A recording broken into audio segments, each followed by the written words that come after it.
Assalamualaikum warahmatullahi wabarakatuh.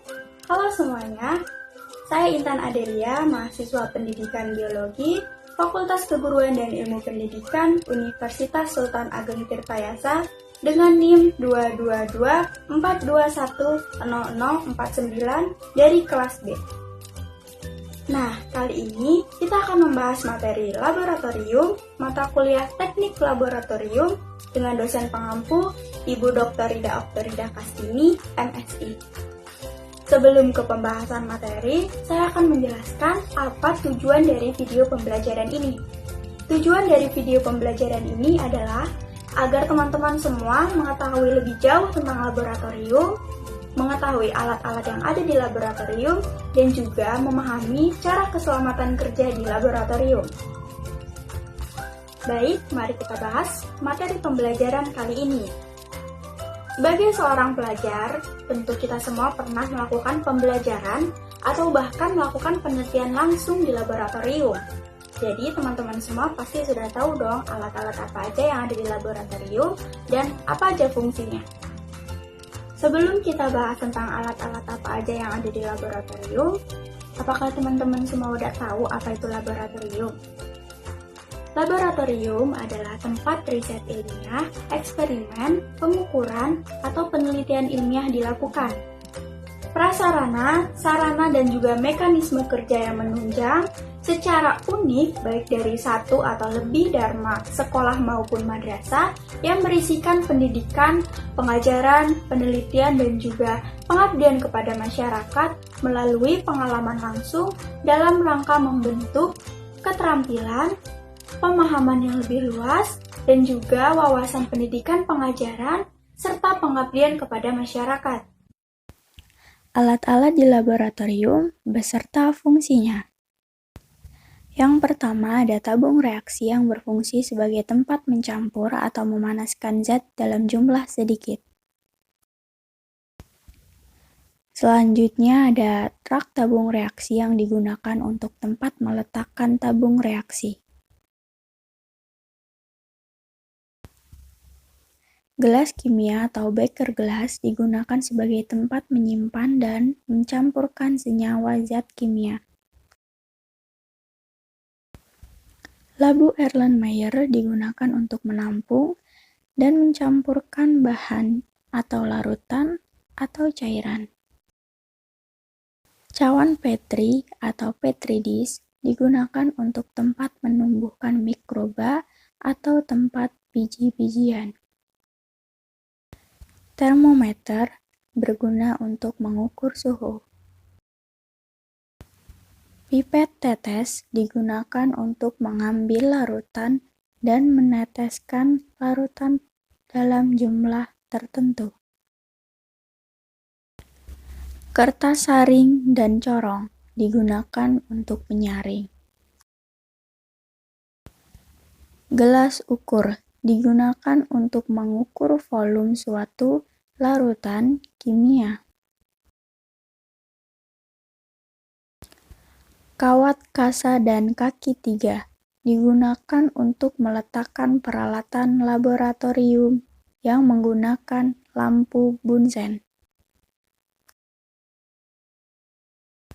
Pembakar spiritus digunakan untuk memanaskan atau membakar zat.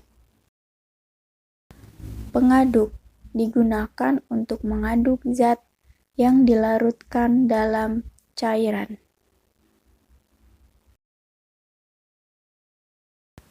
Pinset digunakan untuk memindahkan objek pengamatan ke tempat lain. Selanjutnya ada mikroskop yang digunakan untuk mengamati objek-objek yang berukuran sangat kecil.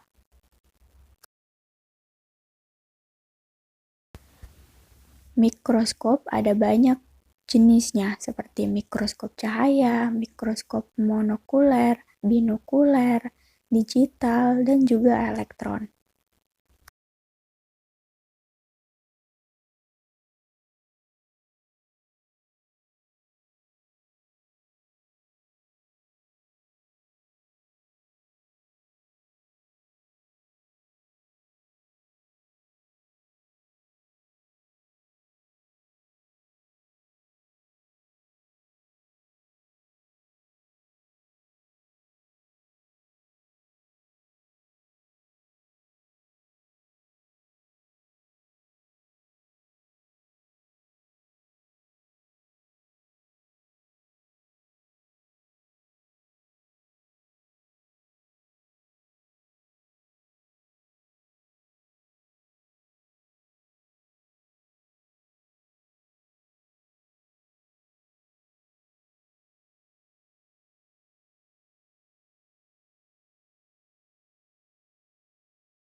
Keselamatan kerja di laboratorium. Yang pertama, menggunakan perlengkapan laboratorium seperti baju lab, masker, dan sarung tangan untuk melindungi tubuh dari berbagai hal yang tidak diinginkan. Selalu berhati-hati saat menggunakan alat kaca. Ketika ingin mengambil bahan kimia, gunakan berbagai alat bantu seperti pipet, sendok, atau pinset. Hindari menghirup atau mencium berbagai bahan kimia secara langsung.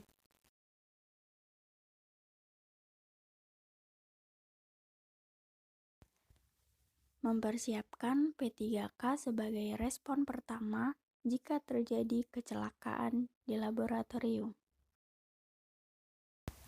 Menjauhkan wajah ketika memanaskan zat kimia dan mencuci tangan setelah bekerja.